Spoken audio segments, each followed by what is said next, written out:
pleasure to welcome you to our third National Forum. Today's National Forum will last until approximately 7 p.m. Eastern Time and is divided into two sections. During the first half of our broadcast, you'll hear updates from each of our national officers as they relate their activities in the past month, along with announcements regarding our national programs. During the second half, we'll open the floor for a 15-minute question and answer session. You can ask us questions by logging into your Google account and using the Q&A feature on Google Hangouts.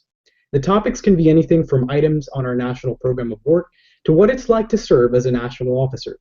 So, without further ado, we'll begin our third National Forum with the introduction of your 2015-16 National Officer Team. Nick, would you like to begin for us? Sure thing. All right, hello everybody. My name is Nicholas Ferguson, and I live in Cincinnati, Ohio. And I will start off today by talking about the North Central region. So the North Central region has had a lot of cool things going on the past couple months,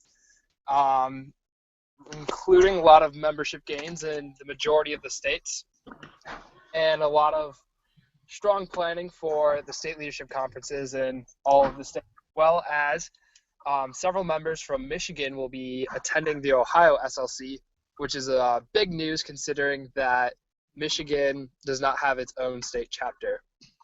Also, the North Central Region Council has been working on a cool project with Jose called the Advisor Video Projects. I'm sure that Jose will elaborate more on the Advisor Video Projects later in this forum. That's all I have for you today, so thank you. Thanks, Nick. Vanessa, you're up. Hi guys, my name's Vanessa and I'm your National Parliamentarian. The National Parliamentarians Council has been hard at work in making parliamentary procedure understandable and accessible, so we've made condensed Robert's Rules of Order guides that will be posted bi-weekly on Facebook and Twitter, and they summarize the most important information in 2 to 3 pages, so I definitely recommend you give them a read if you're studying parliamentary procedure. And as usual, we're posting tips every Sunday and Tuesday on Facebook and Twitter. And we've made an Ask FM with the username of FBLA National Parliamentarian if you have any questions about parliamentary procedure or FBLA in general. And we're also trying to extend on what we do in terms of national programs. So you can check my Twitter every couple of days to see different tweets about how to get your members involved. And that's it for me. Thanks, Vanessa. We'll have Alexis go next. Hey guys, I'm Alexis Crane. I'm your Southern Region Vice President from Alabama. So far, my council has been working hard on our social media and really recruiting even more members for our Southern Region. Our lowest membership with Mississippi, they have increased by more than 5% this year, which is great. And really just been recruiting those members in those states. Georgia's had an amazing increase like they have as always. But we've also been working on recruiting members in other countries like Europe, which is part of our national program of work. I've been in contact with the Europe state president and asking her how I can help recruit members over there. I've also been working with my social media account. We've started a hashtag AskSRVP. So if you have any questions regarding FBLA or just the Southern Region in general, you can tweet at me with that hashtag, and I'll be more than happy to reply.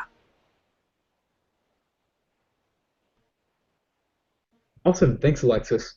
And we'll have Hirsch go next. Thanks, Jose. So the Eastern Region has been teeming with activity over the last couple of months. Like Nick and Alexis were expounding on, in the Eastern Region, we've also had a lot of strong membership gains in some of our largest and some of our smallest chapters. With the Eastern Region comes a lot of international perspective because of our chapters around the world. I have been in contact with chapters from Korea to China in terms of getting new chapters on board and building our organization in those nations. So that's been a great time. I've also been working with 2 of my new councils this year, the State President's Council and the State Officers Council, on a lot of new ideas and a little bit of forward perspective as we move into new state officer terms around this April. Finally, 2 of the main programs that we've been working on in the Eastern Region are a mentorship program, which is spearheaded by NJFBLA member Chelsea Wong and myself, as well as my state presidents and state officers council. This helps many members who are new to the organization or maybe not as experienced to connect with older, more experienced, more knowledgeable members in their organization to give them a little bit more perspective on the different things they can achieve and the different opportunities they can take advantage of. As well as we have been able to design, and we are planning an entrepreneurship program for the Eastern region, not associated with FBLA, but catering to many FBLA members. We are currently partnering with Babson College, and we are trying to develop this entrepreneurship program somewhere in Massachusetts or New York City. So it's been a great time in the Eastern region, and I look forward to the next coming months. Excellent. Thanks, Hirsch. And we'll have Ashton go next. Hello, everyone. I'm Ashton Waddinghouse, your 2015-2016 National Treasurer. And our National Treasurers Council has been working extremely hard to obtain multiple corporate sponsorships. Although we have not finalized any as of now, each council member has contacted 2 or more and has gotten some pretty positive results and pretty positive feedback. So that's something that's really great we've been working on. We've also been making a fundraising catalog to distribute out to FBLA members. This catalog has ideas from across the nation, from multiple chapters and multiple states, on what they do in their community or at their state level to raise funds for their FBLA chapter. So that's something that should be out by the end of February and should be finalized, and we hope to have it at nationals printed for FBLA members to pick up. I've also created a handbook for the next National Treasurer that has duties and a timeline for their position period throughout the year. And I've created a hashtag called TrezTips on Facebook and Instagram, and I posted that about 3 times a week, and I'm proud to announce that we have grown 25 followers on the National Treasurer's Twitter page in the past 3 weeks. So that is all for my update. Jose, I also have a report from Keaton if you'd like me to give it now or at the end when you're done. Absolutely. Yeah, go ahead, give it now. Just for clarification, Keaton and Josie were unable to join us today, so we're filling in some of those updates for them. Okay. So Keaton wants everyone to know he has been very busy working with his council, planning to release a regional newsletter and coordinating a plan for increased social media usage and much more. Keaton is excited to connect with the members throughout the nation through his future regional board webinar he plans to execute in March.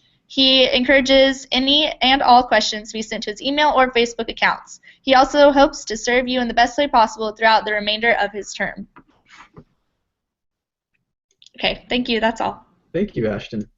All right, so I'll close up for us, and really what I'd like to do first is offer a division-wide update, just to give everyone a general sense of where FBLA currently stands nationally. So we'll begin with membership. We're currently up 4.1% over last year's numbers on membership. That's an exceptional amount. It's more than we originally anticipated, and we're exceeding the growth that we originally anticipated at the beginning of the year. So it's we're doing fantastic on membership, and I'm really proud of the efforts that you all are putting in at the local chapter level. We've also been working through the Home State Advantage program, all the national officers, with our home states to try and grow membership in local and state chapters. We're also working on a national FBLA app. Vanessa, and I submitted a proposal back near the beginning of the year. And as far as recent updates for programs that we've been working on, I personally have been working on FBLAconnect.org, a new website that's going to be launching soon. We've just gotten the domain approved. And also I've been working closely with the NPA Council's National President's Assistants on a number of different projects. A lot of the fantastic tweets and Facebook posts that you've been seeing lately that showcase some of our chapters, that showcase our sponsors, those are coming from National President's Assistants. So those are positions that you can apply for next year as well, and you can help provide some of that content. We've also been working with international chapters through the National President's Assistants, contacting chapters, remaining in touch with them. We have a legislative team that is working on finding better ways to promote career and technical education and raise awareness for career and technical student organizations like FBLA. And also the Sponsorship Council has been doing a fantastic job. They've been reaching out to potential sponsors, generating leads for FBLA. The home state home state council has been generating recommendations for Georgia and Missouri FBLA, and those have been sent out. Some have not been sent out to the state chapters. And finally, our membership council has been working on creating some descriptions and helping work on the National FBLA Connect news website that's coming soon. One of the big programs that I've been working on recently, and I've been working with some of the national officers on this, is called the Advisor Videos. And Nick touched on that a few minutes ago during his update. But we're trying to create a database of videos created by our advisors. Our advisors are a fantastic resource. We have thousands of advisors across the country, and each of them are very good at teaching a particular subject. So we're taking advantage of the excellent teaching abilities their advisors have to teach the subjects that they're very good at teaching or have a passion about teaching to our members across the country as a way of preparing for competitive events. So that in future years, instead of going and practicing off of a practice test, memorizing test questions before your competitive events, you'll be able to log on to FBLA's website and go through courses that are put up by our advisors that actually teach you the content. So it's going to be a completely, it's a radical new way to prepare for FBLA events. Really, it's a logical way to prepare for them because you're really learning the content, and FBLA is going to be able to provide our members with greater value in preparation for these competitive events. So we're really looking forward to that program, and we think that it's going to add some real value to the organization. And stay tuned for that. We're sending out the first invites to advisors within the next month. So that about wraps up our national officer updates. And what we'd like to do in this second half of the broadcast is open up to questions. So we'll take, I think we're a little ahead of schedule here, but that just opens up a little bit more time for questions. But if you have any questions that you'd like to ask us, you can log into Google, into your Google account. And if you're logged into Google Hangouts as well, you should be able to post questions on Q&A that we can see and answer live. If you aren't logged into Google Hangouts and you're watching on YouTube, or if you're watching on Google Hangouts but can't get to the question and answer feature, you can tag us on Twitter or Facebook, and we can answer your questions for you there. To start the Q&A session, I know one of my friends was interested in knowing tips about how to write a campaign speech. Sure. So I can pitch in on this one, but does anyone else want to kick that off? I could start by kicking it off. Just some little generic tips when writing a campaign speech is make sure it's short and sweet, so leave a good idea in the minds of everyone who's listening to it to stand out and try to make it powerful and get all your points across. Make sure when you have your platform for whatever you're running for, you stick to those key points within your speech, but don't elaborate on them too much. So during the campaigning section, during nationals, people can ask more questions about your platform in depth. But definitely to end on a strong note is a big tip that I'd give you. Yeah, I could pitch in a little bit more on that.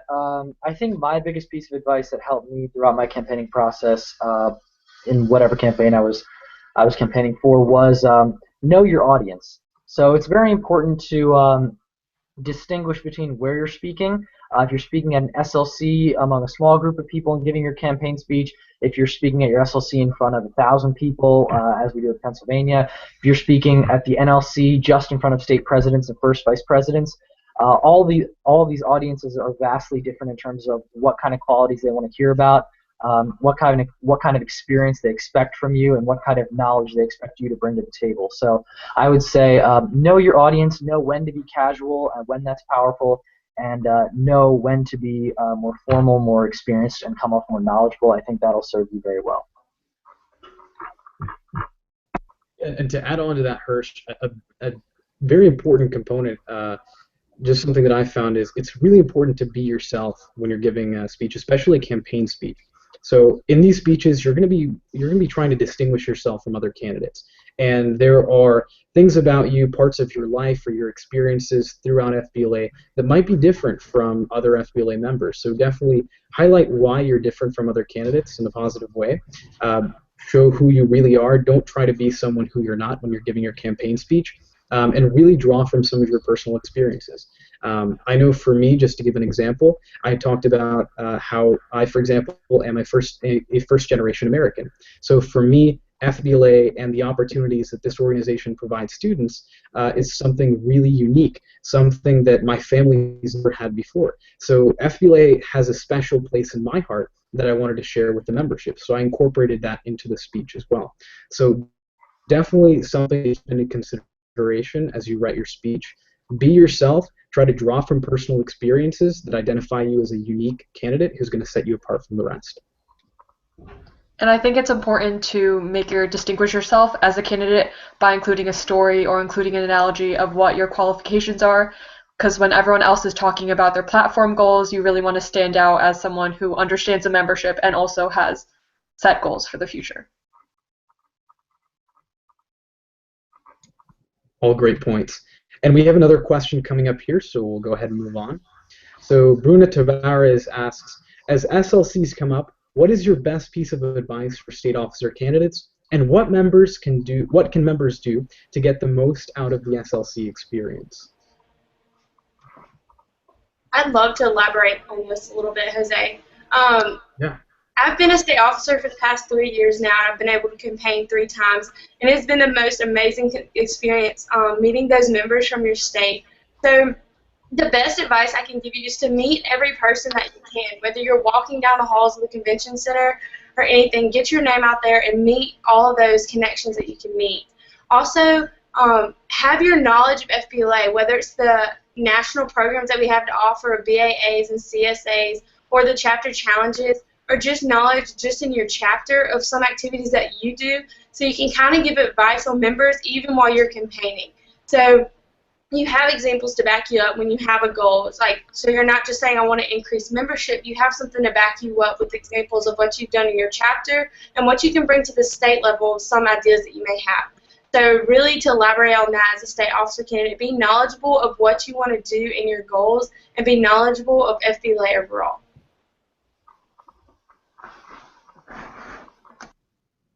I can elaborate on that too a little bit, agreeing with Alexis. When you get out to know everybody, don't just get to know the people with the red voting ribbons. Like, that's something that you need to know at nationals too, because I had multiple people come up to me and say, oh, you don't have to talk to me because I'm not a voting delegate. Well, that's really not true, because everyone's your members, everyone in the state, everyone nationally. Those are the members that you're going to serve and represent, so you want to get to know as many people possible. And then to get the most out of your SLC, it would just be to compete in events that you really like and that you want to be involved in, but don't just compete in one so you're bored and sitting around the rest of the day. Compete and attend workshops. Workshops are a really great way to get to know more about FBLA and more about the business world, and try to participate in any of the fun activities that your state has as well. Yeah, and Ashton brought up a really good point with workshops as well. So even if you're just competing in one event and you have some time left over, definitely take some time to check out workshops. You really never know what you're going to find at your state conference, and some of them may really interest you. And that was a really good point as well that was brought up about not just talking to people who have those voting delegate ribbons, but taking some time to talk to all of your members. So something that I did at the national conference is I actually I brought a map with me to the conference and I put it in my booth, and I asked members to put up suggestions, things that they'd like to see FBLA have in the future, and to mark down where they come from, what state they're from with that suggestion. And what I really wanted to do was hear the actual opinions of every single member. And of course, it's impossible to get it from every member, but you don't just want to hear from those voting delegates, because the ideas that you're going to hear at that state conference, especially if you are a state officer candidate, you're going to have an opportunity at that state conference to have conversations from people all across your state. And it's not always easy to concentrate those people in one place. So you want to take that time, talk to the members, and even as you're campaigning, take the time to hear what their concerns are, because there might even be issues that you haven't addressed through your platform, but once you've been elected, you can incorporate those into your program of work, and you can try to solve those in the future. And even for those people who are not only running for state office, I know there are many people who are interested in doing that who are watching today, but for those members who go to state conferences and are not necessarily interested in doing that, I would definitely build off of something what Ashton and Alexis said, which is recognize the biggest asset that FBLA has to give to you, which is not only our workshops and our programs, but the people. I think FBLA is one of the most unique organizations in this country because we not only provide members who know a lot about what's going on within our organization, but they're heavily involved in business endeavors outside the organization. They're heavily involved in community service outside the organization. So as a personal example, I have the pleasure of running a startup outside of FBLA today, and one of my key partners is a random member that I met at the PA SLC 2 years ago. So it's just those kind of chance encounters where you find, common similarities between you and another member that really shows you how much of an asset the people are to FBLA. And if you get the chance to get to know them, I think you find a lot of opportunities not only within the organization but outside of the organization as well.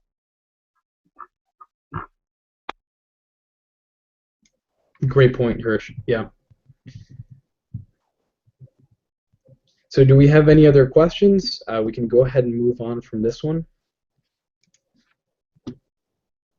So again, if you're watching on Google Hangouts, you can ask us questions using the Q&A feature. I think we got a question here. Okay. Hirsch, do you want me to go ahead and read this? Sure, okay.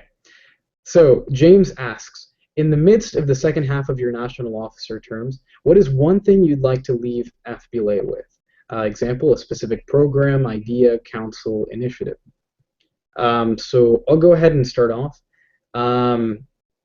If there's anything that I'd like to leave FBLA with, it's really not so much, and especially when you serve as an officer at any level, you realize that it's not so much as leaving your own mark, because people are going to forget you a couple years down the road. Our names are going to be forgotten in a couple years. And if you think about who our national officers were 20, 30 years ago, a few people might remember them, but those names aren't really going to last. So it's not so much about your name lasting, but the impacts that you have on people and inspiring members. So that's, if of course, there are some great programs that we're starting this year. I'd really love to see the advisor video program continue into years into the future, where we'd be able to reform our competitive events program so that we're not just taking practice tests to study, but we're actually learning content, and we're granting business students in the U.S. Vital skills in business that are going to propel us further into the 21st century. I think that that's crucial. But personally, what I'd love to see is I'd love to see personal impacts from the interactions that I get to have with the members this year. I'd like to really inspire members to do more, reach for more, and achieve more in their professional careers. That, for me, would be the ultimate goal. But as far as programs go, if you want to know what specific programs I'd like to see continue, advisor videos would certainly be one. The new website that we're going to be rolling out very soon, fblaconnect.org, that has news from FBLA, updates that we're posting every week. I'd like to see that continue as well. This year we have a very large national host of national president's assistants, and they've been doing a fantastic job. We wouldn't be able to do the work that we're doing today without them. So I'd like to see that continue as well. But again, back to my original point, those personal connections, inspiring the members. I really don't care if it's my name that's remembered or who I am or what I did this year, but as I think the quote goes, people won't remember who you are or what you did, but they'll remember how you made them feel. Does anyone else want to add on to that? I just wanted to add that any officer teams or any people coming up, just realize that FBLA is the largest student career business organization in the world, and it can be anything that you want it to be. Just because we have different visions for it and other people have different visions for it, if you want to make the change and you want to make it different, then you can make it that way. You can run for a national office or give suggestions just as a local FBLA member. Anything that you want to do to make the organization better, it will listen, and any idea that you have would be very beneficial. So it can be anything that you want it to be. You know, and a great way, if you're thinking of ideas for what to do in the future, I really suggest that you take a look at our national program of work this year, and also really take a close look at FBLA's bylaws, our mission statements. figure out what it is the organization is trying to do, and create a game plan for what you think FBLA should be doing in 5-10 years down the road, and start thinking, okay, what are some of the contributions that need to be made to the organization for us to be there in 5 to 10 years. If you think it's a bylaw amendment that needs to be passed, start drafting that bylaw amendment in your head. Start thinking of a plan to put that together. If it's a national program that you'd like to see implemented, an initiative like last year's Launchpad that Sam Kessler started. If it's an idea that you have that you think is really going to contribute to FBLA's mission in the next 5-10 years and build a clear strategy for the organization, then start thinking of those ideas. And once you become an officer, then find out how you can implement those. And one thing that I think we can all attest to this year is that you have limited time as a national officer. You have 1 year, and 1 year at the beginning seems like a long time, but those 365 days go by really quickly. And you find that you're just trying to cram as much as you can into a year. And for many of us, it's been a struggle where we want to do as much as we can because we do understand that time is limited. But because the time is limited, we can't do everything. So an important thing to consider is that you may have this grand plan for where you want to see FBLA be in the next 10 years, but realistically you have to consider what are the most important things that I would need to do in my term to further the organization. What can I realistically do to make that happen? Put a plan together, start thinking of what you could contribute to the organization. For us, we've started an online auction this year that we'd like to see continued in future years. We think that that's going to reach out to more members in the future. Again, going back to the advisor videos, we think that's going to be a fantastic reform for a competitive events program. It's going to make us competitive as an organization and add value to FBLA. So these are, but again, there are so many more things that we wish we could do this year for the organization, but we realize that time is limited. And we're really hoping that next year's National Officer team and the teams in years to come will continue on with fresh ideas and contributing new programs and initiatives for the organization that will move us closer towards our objectives in the next 5 to 10 years. And in the end, I want to leave FBLA members with the idea that FBLA isn't just an organization where you take tests and isn't just an organization where you learn business skills, and you can actually, by joining FBLA, become more confident, become a better public speaker, and become a better leader.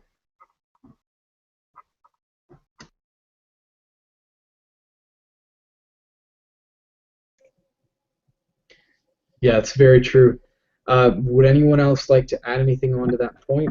What specific programs, ideas, initiatives you'd like to see carried on? Sure, I can talk to that effect a little bit.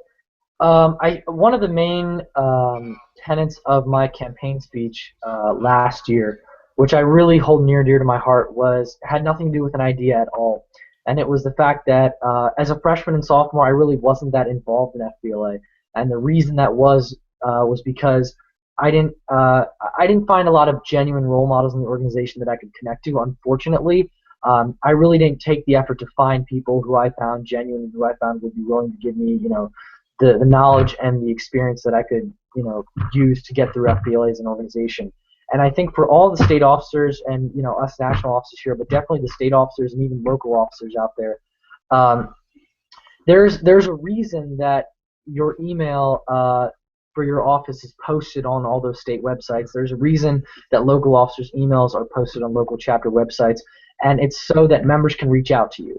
I remember a lot of candidates putting forward a plan to connect the organization, promote inter-organizational unity, and I've done a lot of council work with my state presidents and state officers to do that.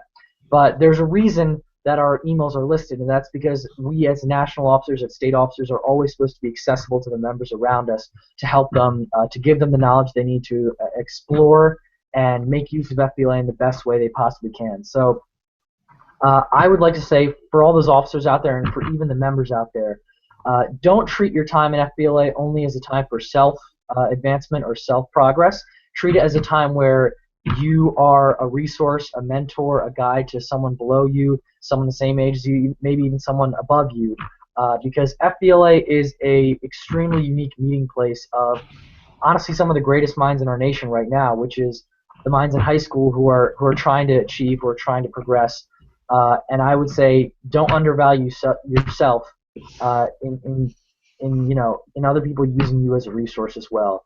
I think one of the best things about FBLA is that people can not only serve as students but mentors as well. So that's the one idea that I love to leave FBLA with. Yeah, Hirsch, and it's a really good point. And you realize as you progress through FBLA and through other parts of your life too, and as your dreams sort of come true, as you find as you become a state officer or a national officer, if you go off to college, once you get into college, at each one of those objectives, you realize that there's some level of fulfillment. But if you're just doing things for yourself and for your own progress, you quickly realize that things aren't as fulfilling anymore. That each accomplishment, you feel like, okay, I've reached this, but I've just accomplished this for myself. I think one thing that we've also really found out this year is how rewarding doing things for others can be. So really, especially in FBLA, if you try to make your career about impacting the lives of members and not so much about getting the accolades, about getting into the dream college, of course, have those ideas in mind, and you want to get to those places. But if you make the focus in your life making an impact in the lives of others, you'll see that those accolades, the recognition, all of that will come and will follow.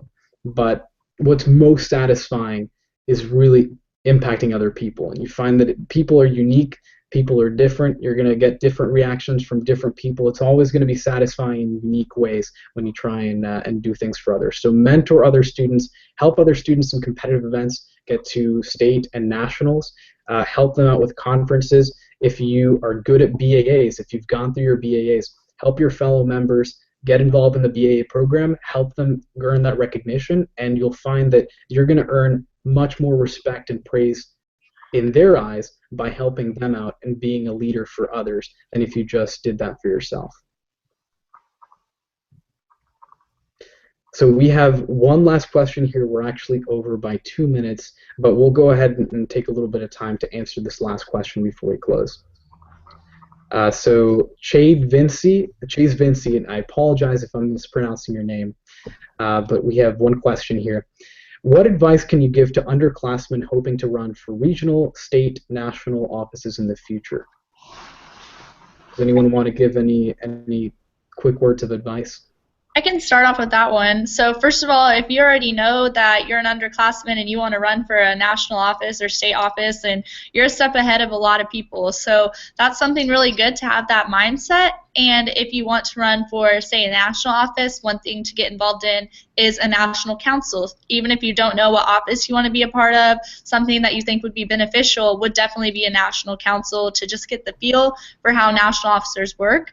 And if you wanted to be a state office, there's also state councils or state programs that you can be involved in. But if you do not have those, you could contact a state officer and request a phone call or email chat with them and see what they like about being a state officer. So definitely just make as many connections as you can and try to get as much experience if you know that's something that you already want to do. Yeah, and to continue on that, since I have been a state officer for years and I've known so many that it's such a great opportunity to be a state officer. So don't let anything hold you back from running, whether you're scared that you may not have the time for it or anything. Go ahead and do it, because this will be an opportunity that you will never forget and that you will gain so much from. So don't let anything scare you and nothing hold you back, and be confident in every decision that you're going to make with FBLA, knowing that it's for the better of yourself, but also for the better of the other members that you are going to impact through everything that you're going to do. And I think if you're interested in running, you should definitely go for it, and you shouldn't let something like a regional or state loss deter you from continuing to run the next year or continuing to run for the higher position. And I would just add on to that by saying, if you do know that you're going to run, and I think we could all concur here that oftentimes for many of the candidates, campaigning is the hardest part of this entire officer process. So either your state officer campaign, a lot of state officers will say that the campaign was the toughest part, and once they got the job, it wasn't too bad. And I think a lot of us would concur here as well that running for the job was harder than the job itself. And I would actually offer a word of caution about that.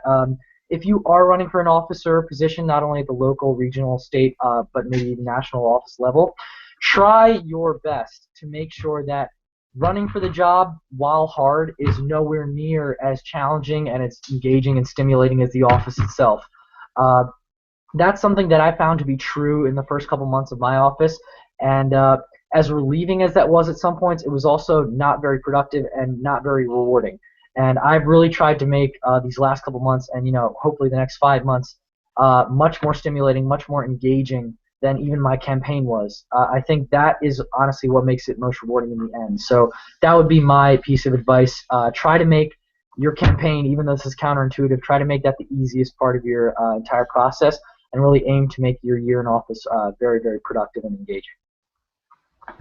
And in the end, I think the two most important things you can be for any campaign is to be passionate and friendly, because that's what members are looking for. Yeah, definitely be personable. So like I mentioned before, take time to talk to members. Like we all mentioned, it doesn't matter if they're voting delegates or if they're just competitors that are there at the conference and want to stop by your booth.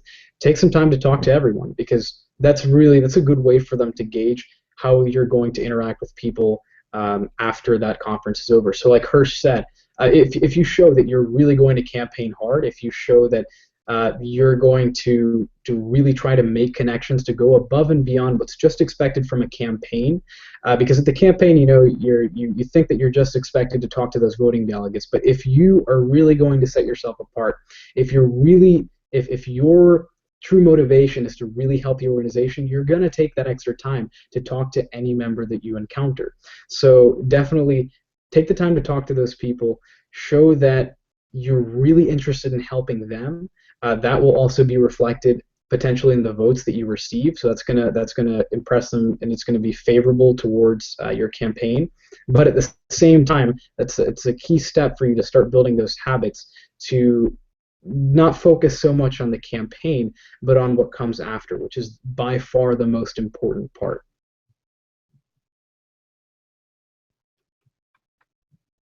So I think with that question, we're about 7 minutes over, but I really wanted to make sure that we had time to answer everyone's questions. But thank you all so much for joining us again on our 3rd National Forum. We'll be back in 2 months with our 4th National Forum to bring you updates on what the National Officer team has been working on. Thank you again for all of the hard work that you've been putting in at the local and state level. There have been huge boosts in membership this year. We've had incredible increases in BAA. Just a couple of quick statistics before we leave. BAA submissions are actually up by 34% this year. Chapter challenge submissions are up 55% this year, and CSA submissions are up 22% this year, and that's really a testament to your activities at the state and local level. So while these might be national initiatives, it's you that's carrying them out, and we really can't thank you enough for putting in the time and actually caring about the organization and following through with these programs. And it's not just going to gain you recognition, but it's actually creating an impact for members. BAA, some of the programs that we have within that program involve, the activities within the program involve membership recruitment for our organization, for our division, also for professional division. So you're helping grow the organization, you're helping enrich the organization as you go along with these programs and continue to participate in them. So thank you so much.